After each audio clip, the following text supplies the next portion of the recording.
साधू हा शब्द ऐकल्यावर आपल्या डोळ्यासमोर काय चित्र उभं राहतं? बहुतेकदा भगवी किंवा केशरी वस्त्र, शांत चेहरा, जटा वाढवलेली आणि जगापासून कुठेतरी दूर, हिमालयात किंवा कुठल्या तरी आश्रमात शांतपणे बसलेली एक व्यक्ती. ही एक आपल्या मनात पक्की बसलेली प्रतिमा आहे, नाही का? पण अ, काय खरंच साधूपणा म्हणजे जग सोडून जाणं आहे, की या जगात राहूनच काहीतरी वेगळं साधन आहे? आजच्या आपल्या चर्चेचा विषय हाच आहे. आपल्याकडे विद्यावाचस्पती विद्यानंद यांच्या लेखनातील एक महत्त्वाचा आणि खरंच विचार करायला लावणारा भाग आहे, ज्याचं शीर्षक आहे साधू कोणाला म्हणावे. तर या स्रोताच्या आधारे आपण साधू या संकल्पनेच्या वरवरच्या प्रतिमेपलीकडे जाऊन तिच्या गाभ्यापर्यंत पोचण्याचा प्रयत्न करणार आहोत. आणि मला वाटतं ना, यातली सगळ्यात रंजक गोष्ट ही आहे की हे लेखन साधूपणाला कोणत्याही विशिष्ट जीवनशैलीशी किंवा बाह्य गोष्टींशी जोडत नाही. चला तर मग, ही संकल्पना नेमकी काय आहे आणि ती आपल्यासारख्या सामान्य माणसाच्या आयुष्याला कशी स्पर्श करू शकते हे सविस्तरपणे उलगडून पाहूया. आणि हाच मुद्दा या विश्लेषणाला खूप सखोल बनवतो. कारण इथे सगळा भर तो बाह्य त्यागापेक्षा अंतर्मनाच्या अवस्थेवर म्हणजे स्टेट ऑफ माइंडवर दिला आहे. लेखकाचा मुख्य युक्तिवादच हा आहे की साधूपणा ही कोणतीही वेशभूषा नाही, तर जीवनाकडे पाहण्याची एक परिपक्व दृष्टी आहे. आणि सर्वात महत्त्वाचं म्हणजे ही दृष्टी कोणालाही कोणत्याही परिस्थितीत मिळू शकते. ती फक्त संन्यास घेतलेल्यांपुरती मर्यादित नाही. बरोबर. तर मग सुरुवात त्या सर्वात मूलभूत मुद्द्यापासून करूया, ज्याचा तुम्ही आत्ता उल्लेख केला, बाह्य रूप विरुद्ध आंतरिक वृत्ती. हे लेखन अगदी स्पष्टपणे सांगतं की साधूची खरी ओळख त्याच्या वस्त्रांवरून नाही, तर वृत्तीवरून होते. पण मला इथे एक प्रश्न पडतो. आपल्या परंपरेत वस्त्रांना, विशिष्ट रंगांना एक सांकेतिक महत्त्व दिलं गेलं आहे. मग त्या भूमिकेला हे लेखन पूर्णपणे नाकारतं का? खूप चांगला प्रश्न आहे. आणि याचं उत्तर नाही असं आहे. म्हणजे असं आहे की हे लेखन त्या प्रतिकात्मक महत्त्वाचा अनादर करत नाही, पण ते प्राधान्यक्रमात म्हणजे प्रायोरिटीमध्ये बदल करतं. लेखकाचा भर यावर आहे की बाह्यवेश हा केवळ एक संकेत असू शकतो, पण तो साधूपणाचा पुरावा किंवा हमी असू शकत नाही. खरी कसोटी आतली आहे.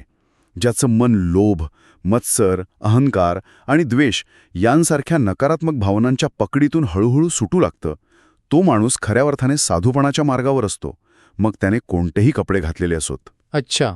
वेश हा साधनेचा भाग असू शकतो, पण साध्य नाही. साध्य तर चित्तशुद्धी हेच आहे. अच्छा, म्हणजे गाभा हा वृत्तीचाच आहे आणि ही वृत्ती केवळ नकारात्मक भावनांपासून मुक्त होण्यापुरती मर्यादित आहे का, की त्यात अजून काही पैलू आहेत? आणि इथेच हा स्रोत आपल्याला एका महत्त्वाच्या आणि सकारात्मक पैलूकडे घेऊन जातो. हे केवळ काहीतरी न करण्याबद्दल नाहीये, तर काहीतरी सक्रियपणे करण्याबद्दल आहे. स्रोत स्पष्ट करतो की साधू केवळ वाईट गोष्टींपासून दूर राहत नाही, तर तो चांगल्या गुणांची, विशेषतः करुणेची जोपासना करतो. तो स्वतःसाठी कमी आणि इतरांच्या भल्यासाठी जास्त जगतो. म्हणजेच त्याच्या अस्तित्वाचा केंद्रबिंदू मी आणि माझं नसून इतर आणि त्यांचं दुःख असतो. त्याच्या विचार, शब्द आणि कृतीमध्ये एक प्रकारचा सुसंवाद असतो. तो जे बोलतो तेच करतो आणि जे करतो तसाच विचार करतो. हे खूपच इंटरेस्टिंग आहे, कारण आपण साधूंना समाजापासून अलिप्त समजतो, पण इथे तर ते समाजाशी अधिक खोलवर जोडलेले दिसत आहेत. आणि याच विचाराला पुढे घेऊन जाणारी एक गोष्ट म्हणजे प्रसिद्धी आणि मान सन्मानाबद्दलची त्यांची वृत्ती. आजच्या जगात जिथे प्रत्येकजण स्वतःला पुढे ठेवण्याचा प्रयत्न करतो, तिथे हा विचार खूपच वेगळा वाटतो. स्रोत म्हणतो, खरा साधू स्वतःला कधीच केंद्रस्थानी ठेवत नाही. त्याला लोकांकडून कौतुकाची अपेक्षाच नसते. हो, आणि ही अनासक्ती केवळ मानसन्मानापुरती नाही, तर ती अपमान किंवा टीकेलाही तितकीच लागू होते. स्तुतीने तो हुरळून जात नाही आणि निंदेने तो खचून जात नाही. याचं कारण म्हणजे त्याचं जे आत्ममूल्य आहे, सेल्फ वर्थ, ते लोकांच्या मतांवर अवलंबून नसतं. ते त्याच्या आतून, त्याच्या मूल्यांमधनं आणि त्याच्या स्थिर मनातून येतं. म्हणूनच तो आपलं काम शांतपणे करत राहतो. आणि याच संदर्भात त्या लेखनातलं एक वाक्य माझ्या मनाला खूप भिडलं. त्याचे मौन ही अनेकदा उपदेशासारखे बोलके असते. यात किती मोठा अर्थ दडला आहे. म्हणजे हजारो शब्दांपेक्षा त्याचं शांत आचरणच अधिक प्रभावी ठरतं. अगदी बरोबर. कारण हे आचरणाच्या प्रामाणिकपणावर आणि त्याच्या प्रभावावर भर देतं. पोकळ शब्दांपेक्षा कृती अधिक प्रभावी असते, हेच यातून अधोरेखित होतं. जेव्हा एखाद्या व्यक्तीचं जीवनच त्याचा संदेश बनतं, तेव्हा त्याला वेगळं काही बोलण्याची गरजच उरत नाही. खरंय. त्याचं अस्तित्वच इतरांसाठी प्रेरणादायी ठरतं. पण हे जी आंतरिक अवस्था आहे जिथे स्तुती निंदेचा फरक पडत नाही, ती मिळवणं खूप कठीण वाटतं. म्हणजे रोजच्या आयुष्यात छोट्या छोट्या गोष्टींनी आपलं मन विचलित होतं, ऑफिसमधला ताण, घरातल्या जबाबदाऱ्या. हो, या सगळ्यात मनःशांती टिकवून ठेवणं, ज्याला हे लेखन समत्व म्हणतं, ते जवळजवळ अशक्य वाटतं. यावर स्रोत काही अधिक प्रकाश टाकतो का? तुम्ही अगदी कळीच्या मुद्द्याला हात घातला आहे. हे ऐकायला सोपं वाटतं, पण आचरणात आणायला अत्यंत कठीण आहे. स्रोत आपल्याला याची कशी करायची याची थेट पद्धत सांगत नाही, पण तो त्या अवस्थेची लक्षणं स्पष्ट करतो. अच्छा. जसं की दुःखात समत्व राखणं, म्हणजे दुःखाने पूर्णपणे खचून न जाणं. सुखात संयम ठेवणं, म्हणजे यशाने किंवा आनंदाने हुरळून जाऊन विवेक न गमावणं. आणि प्रत्येक परिस्थितीत विवेक जागृत ठेवणं. याचा सरळ अर्थ असा होतो की बाह्य परिस्थिती कितीही बदलली तरी आपलं आंतरिक संतुलन, आपली मनःशांती कायम ठेवण्याचा प्रयत्न करणं, हेच साधूपणाचं खरं लक्षण आहे. इथे मला एक गोष्ट स्पष्ट करून घ्यायची आहे. ही जी अनासक्ती किंवा समत्वाची भावना आहे, तिचा अर्थ उदासीनता किंवा इंडिफरन्स असा होतो का? नाही, अजिबात नाही. आणि हा खूप महत्वाचा फरक आहे. अनासक्ती म्हणजे उदासीनता नव्हे. उदासीन व्यक्तीला कशातच रस नसतो, त्याला प्रेम किंवा करुणा वाटत नाही. याउलट अनासक्त व्यक्ती किंवा साधू तो अत्यंत करुणाशील असतो. अच्छा. तो जगाच्या दुःखाने व्यथित होतो, पण त्यात वाहून जात नाही. तो मदत करतो, पण फळाची अपेक्षा करत नाही. फरक इतकाच आहे की तो भावनांच्या आहारी जात नाही. तो भावनांचा मालक असतो, गुलाम नाही. वा, हे स्पष्टीकरण खूपच महत्वाचं आहे. आणि मला वाटतं हीच समज आपल्याला पुढच्या आणि माझ्या मते सर्वात अनपेक्षित विचाराकडे घेऊन जाते. आपल्या मनात अनेकदा साधू म्हणजे जगातील दुःख, कष्ट यांपासून दूर पळून जाणारी व्यक्ती, अशी कल्पना असू शकते. हो, की तो जबाबदाऱ्या टाळत आहे. बरोबर. पण हा स्रोत या प्रतिमेला पूर्णपणे छेद देतो. बरोबर. स्रोत एक धाडसी विधान करतो. साधू पळपुटा नसतो, तर तो धैर्यवान असतो. हे वरवर विरोधाभासी वाटू शकतं, पण ते नाही. सामान्यतः आपण धैर्य म्हणजे काय समजतो? शारीरिक बळ किंवा मोठ्या आवाजात बोलणं. पण इथे धैर्याची व्याख्याच वेगळी आहे. जीवनातील अटळ अशा दुःख, अपयश, अपमान आणि मृत्यू यांसारख्या गोष्टींना पाठ न दाखवता त्यांना अत्यंत शांतपणे आणि स्थिरतेने सामोरं जाण्याचं नाव धैर्य आहे. म्हणजे जी व्यक्ती गोंधळलेल्या परिस्थितीतही आपले मानसिक संतुलन ढळू देत नाही, ती खरी धैर्यवान. अगदी तसंच. विचार करा, ऑफिसमध्ये एखादी मोठी समस्या आली. एक व्यक्ती घाबरून जाते, आरडाओरडा करते, इतरांना दोष देते. ही पळपुटेपणाची वृत्ती आहे. दुसरी व्यक्ती शांतपणे परिस्थितीचा आढावा घेते, काय करता येईल याचा विचार करते आणि स्थिर राहून निर्णय घेते. हे खरं धैर्य आहे. आणि हे धैर्य येतं कुठून? तर त्या आंतरिक संतुलनातून, त्या समत्व भावनेतून. साधू जगातून पळून जात नाही, तर जगाच्या कोल्हालात शांत राहण्याची कला साधतो. हेच त्याचं शौर्य आहे. आणि याच धैर्याचा आणि आंतरिक प्रामाणिकपणाचा संबंध तप किंवा तपस्येशी जोडला आहे, जो या लेखनाचा आणखी एक कळसबिंदू आहे असं मला वाटतं. बरोबर. तप म्हटलं की आपल्या डोळ्यासमोर पुन्हा एकदा तेच काटेकोर उपवास, शरीराला कष्ट देणं अशी चित्र येतात. हो, आणि हे लेखन तप या संकल्पनेला अक्षरशः एका वेगळ्याच उंचीवर घेऊन जातं.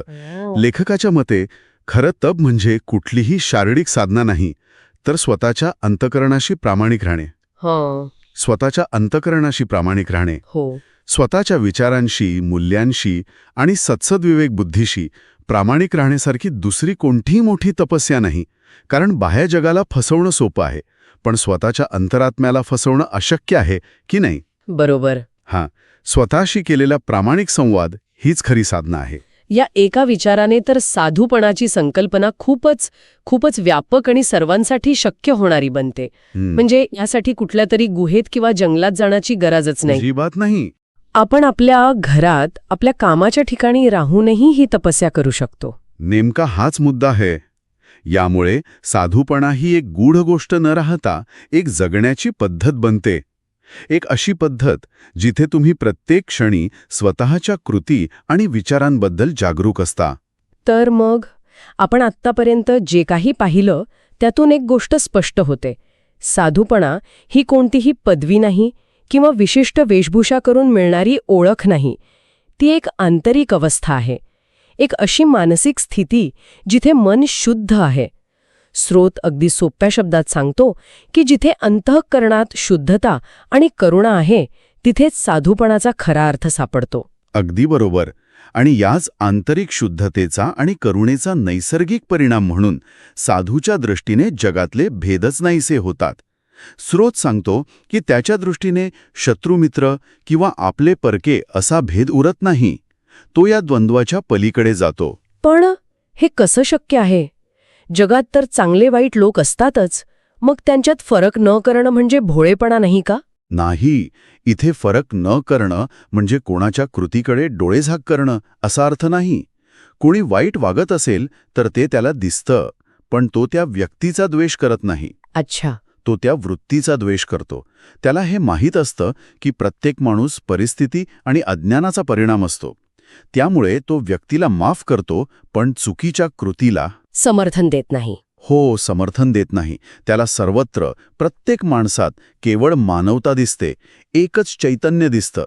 ही एक वैश्विक आणि सर्वसमावेशक दृष्टी आहे. ती माणसांना विभागण्याऐवजी जोडण्याचं काम करते.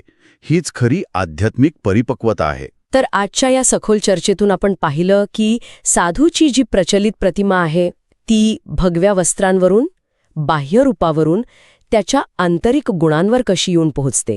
साधूपणाचा संबंध त्याच्या कपड्यांशी नाही तर त्याच्या वृत्तीशी आहे. करुणा, समत्व आणि धैर्य हे गुणच त्याची खरी ओळख आहेत. बरोबर.